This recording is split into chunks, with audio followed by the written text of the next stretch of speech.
Ang asawa ko ay nakatanggap ng liham ng pag-ibig mula sa isang 14 na taong gulang na bata na nagpakilala bilang asawa niya sa nakaraang buhay.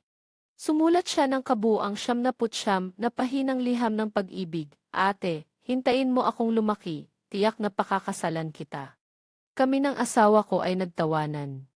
Nakipagkita siya sa bata upang linawin ang lahat. Bata, may boyfriend na ako. Ngayon, dapat kang mag-focus sa pag-aaral. Pag-uwi namin, tinukso ko ang asawa ko na nasaktan niya ang puso ng bata, ngunit siya ay ngumiti lamang. Mga 9 na taon pagkatapos, sa isang locker sa bahay, natagpuan ko ang liham ng pag-ibig na iyon. Maingat na nakaimbak ang liham, at ang huling pahina ay may nakasulat, Dato Salazar, hintayin mo akong lumaki. Nang makita ko ang liham ng pag-ibig na ito sa safe sa bahay, natulala ako ng matagal. Ang mga makukulay na papel ay pinagdikit-dikit, bawat isa ay pinuputol sa hugis ng puso. Ito ang liham ng pag-ibig na ibinigay ng isang 14 na taong gulang na bata kay Amihan Vasquez, kabuuang 79 na piraso. Dahil masyadong bata pa ang bata, itinuring lamang ni Amihan Vasquez na isang biro iyon. Naalala ko pa noong sinabi ni Amihan Vasquez sa bata, Bata, may asawa na ako. Ngayon, dapat kang mag-focus sa pag-aaral. Pagkatapos noon, umiyak ang bata at tumakbo palayo. Bakit nandito ang liham ng pag-ibig na ito ngayon? Isa-isa kong binuksan ang mga pahina hanggang sa makita ko ang nakasulat sa huling pahina. Agad kong nakilala ang sulat. Ito ay sulat ni Amihan Vasquez, Dato Salazar, hintayin mo akong lumaki. Natulala ako. Ang bata na nagbigay ng liham ng pag-ibig kay Amihan Vasquez ay si Dato Salazar.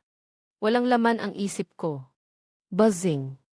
Pagkatapos, sinuri ko ang mga natitirang liham sa locker, isa-isa kong binuksan. Ate, nasa ika-negatibo 9 na ako. Lumaki na ako ng 1 taon. 3 taon na lang at 18 na ako. Sana'y alalahanin mong tuparin ang pangako mong hintayin akong lumaki, ate. Sa final exam na ito, bumagsak ako at pinagalitan ako ng tatay. Nakakainis. Sana nandyan ka lang sa tabi ko. Gusto kong yakapin ka. Gusto kong yakapin ka. Ate, ngayong araw ay naging tunay na lalaki na ako. Napanaginipan kita kagabi. Alam mo ba kung ano ang ibig sabihin nito? Ibig sabihin ay maaari kitang ipagbuntis. Ate, bumili na ng telepono ang mama ko. Palitan natin ng numero, ate. Ang website ko ay Pag-ibig at siya. Sana ay i-follow mo ako. Ang mga liham ay nakaayos-ayon sa pagkakasunod-sunod ng panahon. Mula sa liham na ito, wala nang ibang liham. Ipinapakita nito na nagsimula na silang makipag-ugnayan sa telepono. Sa totoo lang, taong iyon ay nagnegatibo 18 na ang bata. Nararamdaman kong nanlalamig ang buong katawan ko, halos hindi ako makahinga. Kung hindi ako umuwi ngayon para tulungan si Amihan Vasquez na mag-ayos ng mga gamit, marahil ay patuloy akong maloloko niya. Ang mabait na asawa, banayad na parang tubig sa akin sa nakaraang 10 taon, ay ginugol ang 2 katlo ng panahong iyon sa pagtataksil sa aking likuran. Nakakabuwal. Ang kamay ko ay nanginginig. Naalala ko ang nickname sa liham, naghanap ako sa web. Matapos ang ilang sandali, natagpuan ko ang account na iyon. Sa loob ng maraming taon, hindi nagbago ang pangalan ng kabilang panig. Ang account na ito ay may ilang libong tagasunod. Pumasok ako sa personal na pahina niya. Ang personal na pahina ay puno ng mga post tungkol sa araw-araw na buhay kasama ang kanyang girlfriend. Kung hindi ko alam na ang babaeng lumalabas sa mga post na iyon ay ang asawa ko, si Amihan Vasquez, sa mga post na iyon, iisipin ko na siya ay isang masayang love blogger. Pinindot ko ang pinakabago at nakapagtataka na post. Ito ay isang post ng proposal, 1 taon na ang nakalipas, nag-propose na ako sa kanya. 11 taon mula sa isang bata, naging isang tunay na lalaki ako dahil kay Amihan na nasa tabi ko. Siya ang nagbigay sa akin ng pag-ibig at walang hanggan na pag-unawa, tinuruan akong mahalin ang isang tao. Kami ni Amihan ay magiging magkasama habang buhay. Kasama nito ang larawan ng isang kamay ng babae na may diamond ring, hindi nakikita ang mukha, ngunit nakilala ko na iyon ay kamay ni Amihan Vasquez. Naglaan ako ng buong hapon upang tingnan ang halos 1,000 post sa web niya. Lahat ng mga post niya ay may kinalaman kay Amihan. Naglakbay sila ng magkasama, kumain. Pati na rin ang pang-aakit sa isa't isa. Nang makita ko ang pinakabago at nakakaasiwang post, muli akong nakaramdam ng pagduduwal. Sa chat, ipinadala ng bata ang larawan ng kanyang abs kay Amihan Vasquez. At sumagot si Amihan Vasquez, "Maligo ka ng mabuti at hintayin mo ako sa ibaba." May mga komento na sinasabi na matagal na silang magkasama, ngunit nandoon pa rin ang init. Sumagot ang bata, sinasakal niya ako, sinasabi niyang masaya siya sa aking kabataan at kalakasan. Sa iba, wala siyang nararamdaman. Hih! Sino ang nagsabing ako ay likas na maganda? Sa simula, siya ay nahihiya, ngunit nahulog sa akin ng walang kontrol. Ngayon, sa opisina, tuwing may oras ako, sumisiksik ako sa ilalim ng mesa. Gustong-gusto niya. Habang binabasa ko ang mga linyang iyon, nanlalamig ang katawan ko. Nagsimula kaming bawasan ang dalas ng aming relasyon ni Amihan Vasquez mula noong nakaraang taon. Sa mga sumunod na araw, madalas niyang ginagamit ang pagod sa trabaho bilang dahilan upang tumanggi. Hindi ko akalain na sa likod ko, siya ay ganito kainit sa ibang lalaki. Sa halos 1,000 post sa web, hindi lumitaw si Amihan Vasquez, ngunit ang lalaki ay may mga selfie. Sinav ko ang kanyang larawan at sinav ang bawat post sa web, kinuha ang mga larawan ng mga liham bilang ebidensya. Sinabi niya na nagkakasama sila sa opisina. Kaya, tiyak na ang taong iyon ay nasa tabi ni Amihan Vasquez, malamang na isang empleyado ng kanyang kumpanya. Pinunasan ko ang mga luha na hindi ko alam kung kailan pumatak. Sa mga sandaling ito, nakatanggap ako ng tawag mula kay Amihan Vasquez, "Asawa ko, bakit ka umuwi?" "Nagbibiro lang ang mama ko, bakit ka pupunta roon?" Sinubukan kong panatilihin ang kalmado, "Ang lumang bahay ay inaayos upang ipaupa, may ilang gamit mo. Sinabi ng mama mo na dalhin ko kaya dumaan ako." Medyo nag-aalala ang boses ni Amihan Vasquez, "Bakit mo kailangang gawin iyon?" "Magpapasok ako ng tao para lumipat, ano ang balak mong dalhin?" "Nagbibiro lang ang mama ko, bakit ka pupunta roon?" "Magpapasok ako ng tao para lumipat, ano ang balak mong dalhin?" Kung hindi ko natuklasan ang safe, marahil ay iisipin kong normal na nag-aalala si Amihan Vasquez, ngunit ngayon sigurado akong siya ay nag-aalala. O wala namang anuman. Nakita kong nakasarado ang safe. Sa kabilang dulo, halos tahimik ng ilang segundo. "Bakit?" Nagtatawa ako sa loob.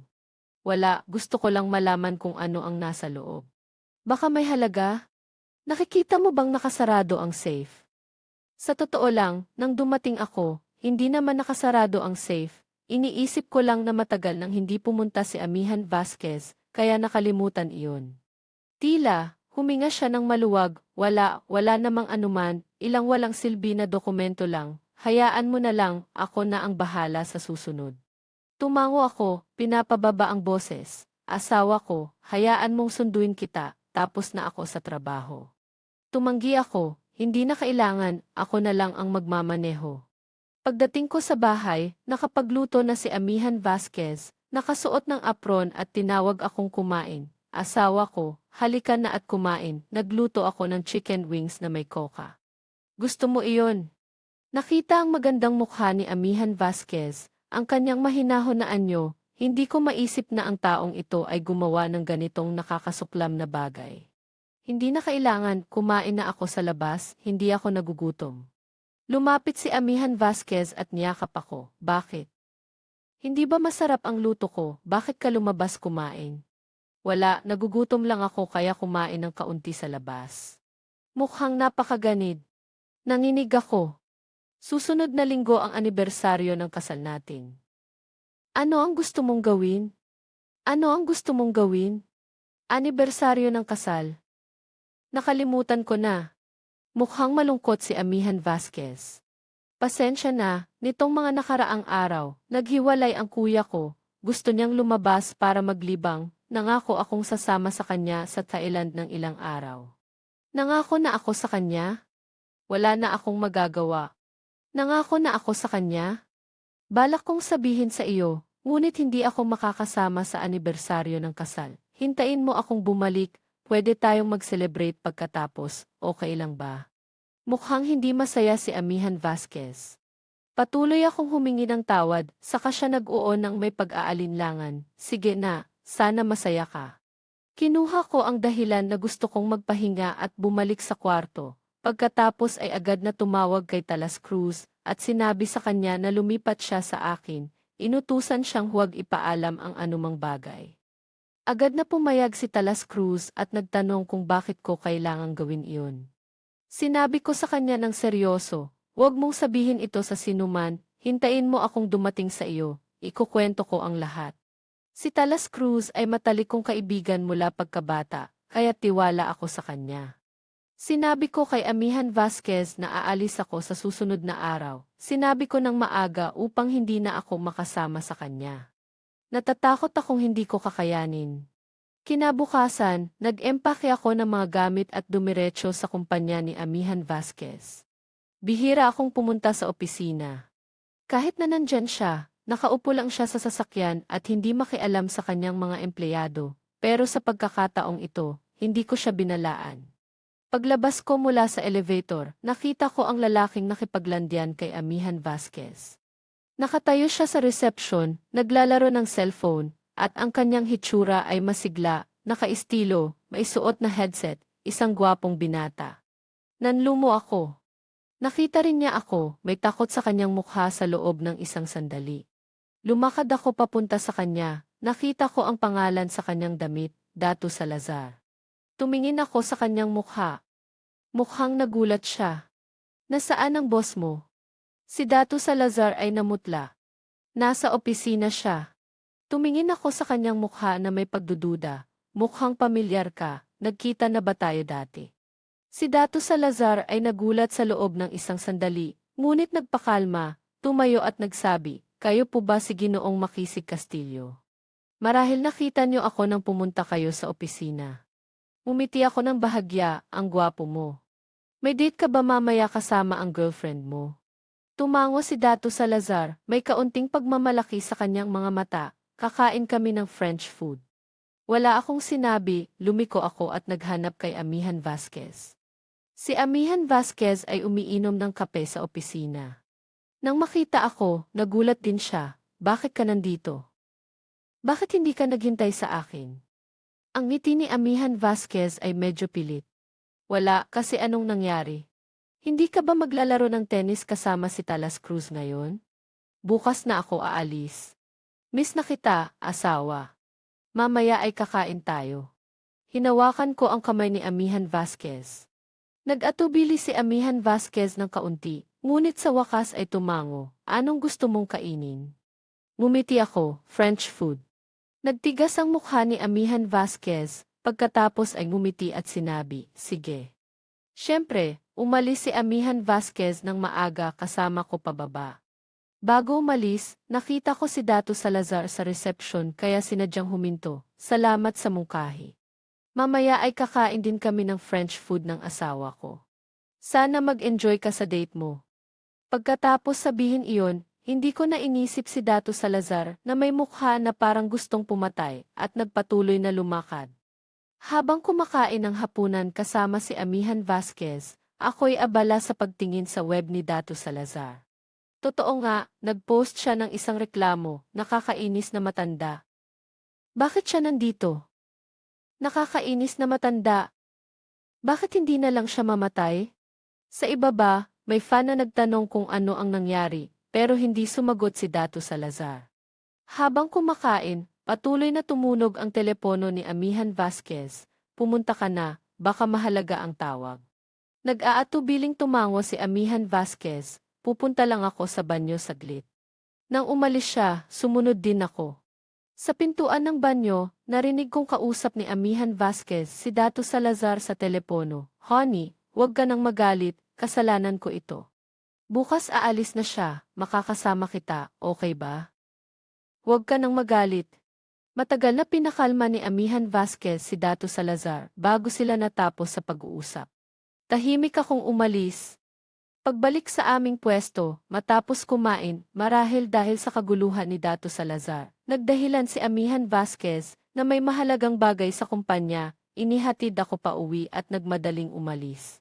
Nang gabing iyon, nakita ko ulit na nag-post si Dato Salazar. Bukas magiging may-ari na ako ng bahay na ito. Mahal ang asawa. Napakunot ang aking noo, hindi ba ito ang nasa isip ko? Magagawa ba nila iyon? Agad ba nilang kinuha ang aking pwesto nang ako'y umalis? Nagtawanan ako ng malamig, sige, kung gusto niyong maglaro ng ganyan, tiyak na bibigyan ko kayo ng isang sorpresa para maging masaya kayo. Kinabukasan, nag-empake ako ng mga gamit, nagpaalam kay Amihan Vasquez at sumakay sa sasakyan ni Talas Cruz papunta sa bahay ni Talas Cruz. Ikinuwento ko ang lahat sa kanya. Labis siyang nagalit, tila mas naiinis pa kaysa sa akin. Mga babaeng walang hiya. Paano nagkaroon ng ganitong klase ng tao? Habang nagmumura siya, ipinakilala niya ang abogado sa akin. Dumating ang abogado sa bahay ko, dinala ang lahat ng ebidensya na mayroon ako. Mas mabuti kung may mga konkretong ebidensya, para kapag nag-file ng kaso, tiyak ang panalo. Wala pang konkretong ebidensya ngayon, pero sa loob ng ilang araw, magkakaroon na.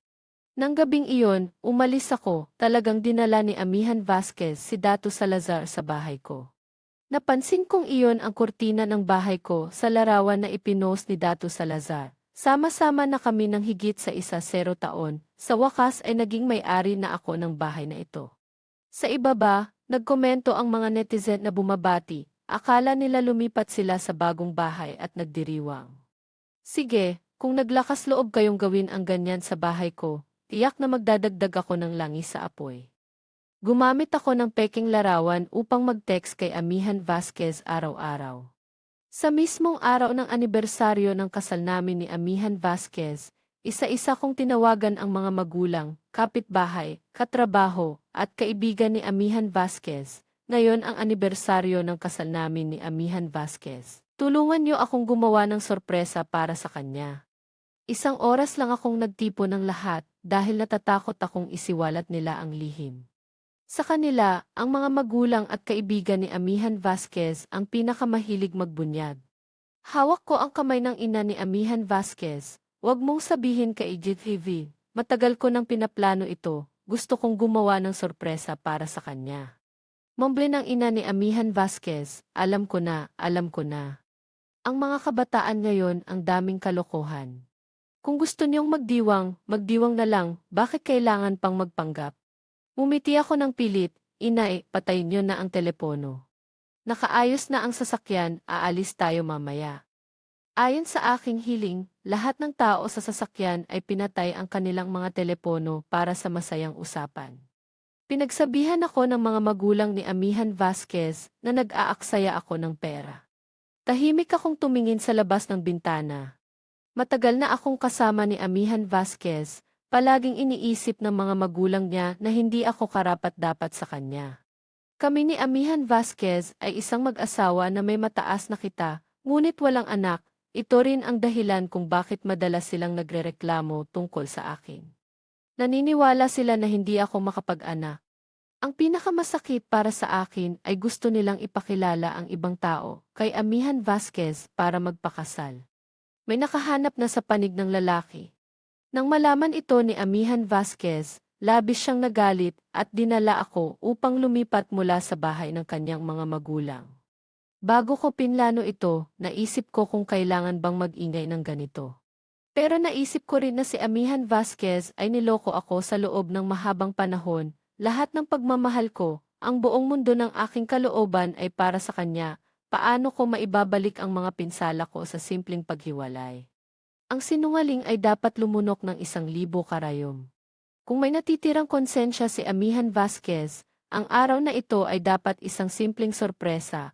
Kung wala siya, pasensya na, wala siyang puso, kaya bakit ko pa kailangang panatilihin ang kanyang dangal? Nang dumating kami sa bahay, 8:00 na ng gabi, tumulong ang kaibigan ni Amihan Vasquez na hawakan ang mga bulaklak, si Talas Cruz naman ang humawak ng cake, at may mga taong may dalang paputok. Lahat ay handa na para gumawa ng sorpresa para kay Amihan Vasquez. Ang grupo ay sumakay sa elevator, lahat ay tila sabik. May ilan pang may hawak na telepono na handang mag-record. Nang bumukas ang elevator, nag-sign ako sa lahat na manahimik, nag-swipe ako ng fingerprint para buksan ang pinto. Bago ko buksan ang pinto, ang silid ay tahimik na kakaiba. Nang itulak ko ang pinto, walang tao sa sala, ngunit sa sofa ay may mga damit na panloob. Nagbago ang mukha ng mga magulang ni Amihan Vasquez.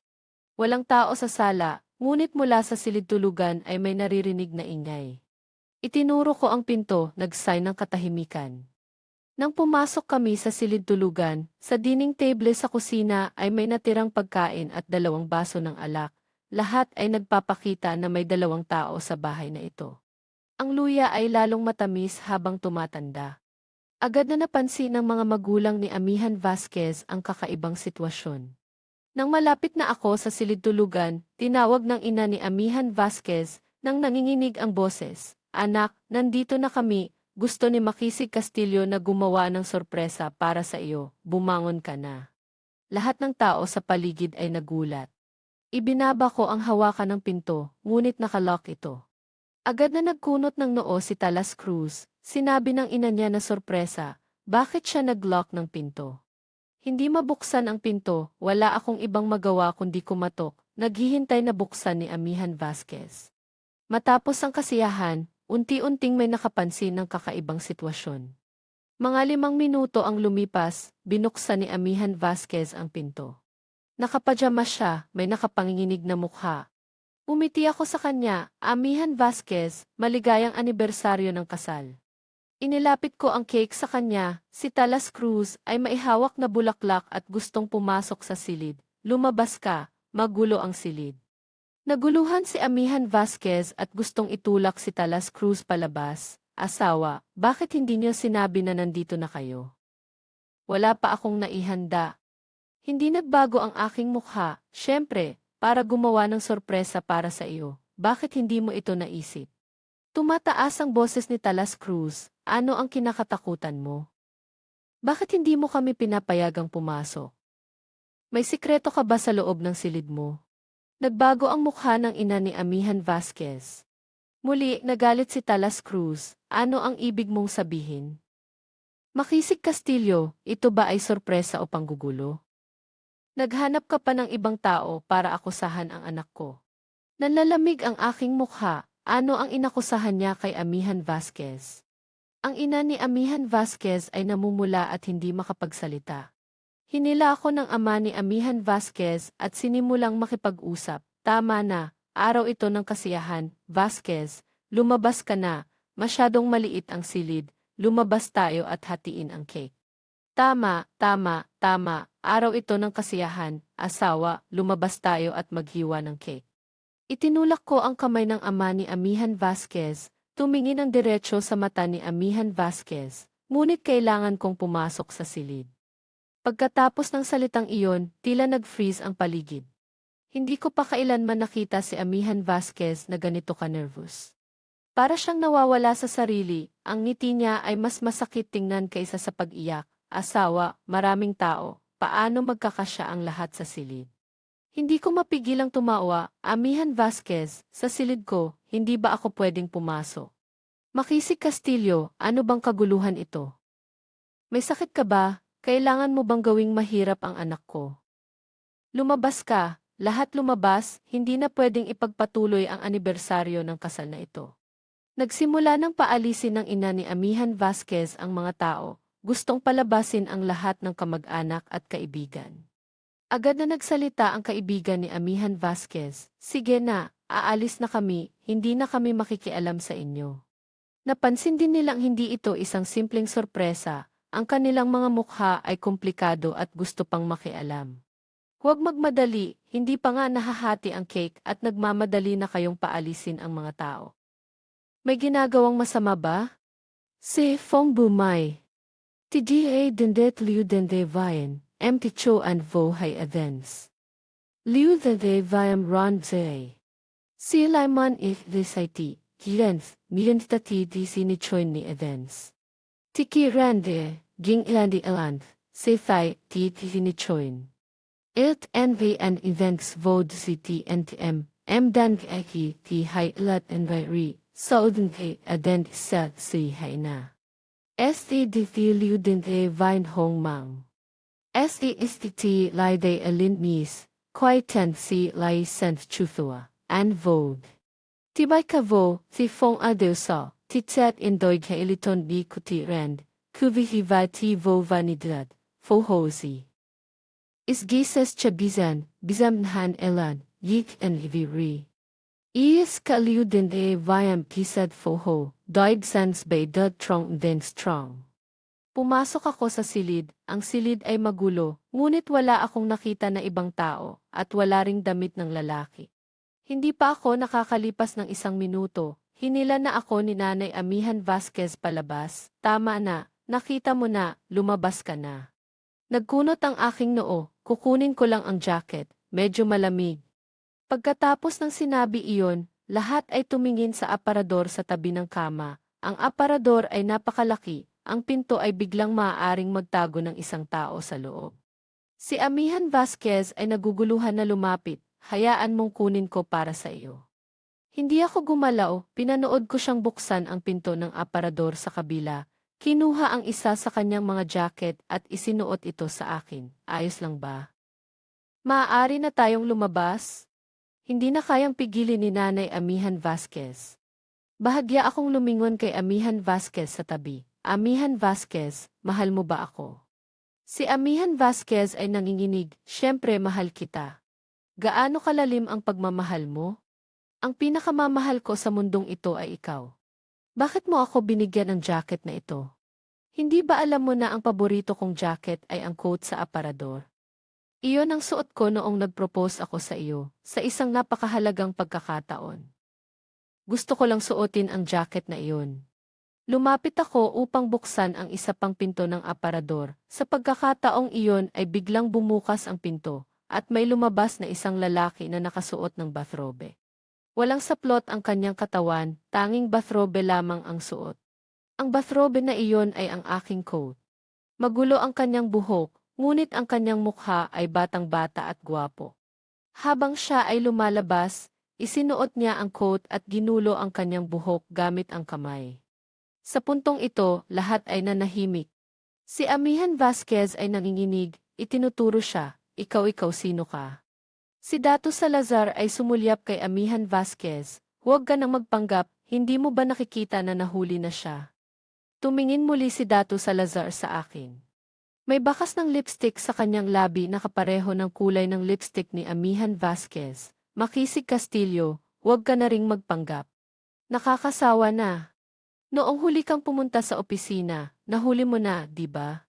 Nasa tabi ni Amihan Vasquez, kahit anong mangyari ay nahuli na ang lahat, mas mabuti pang maghiwalay na silang dalawa.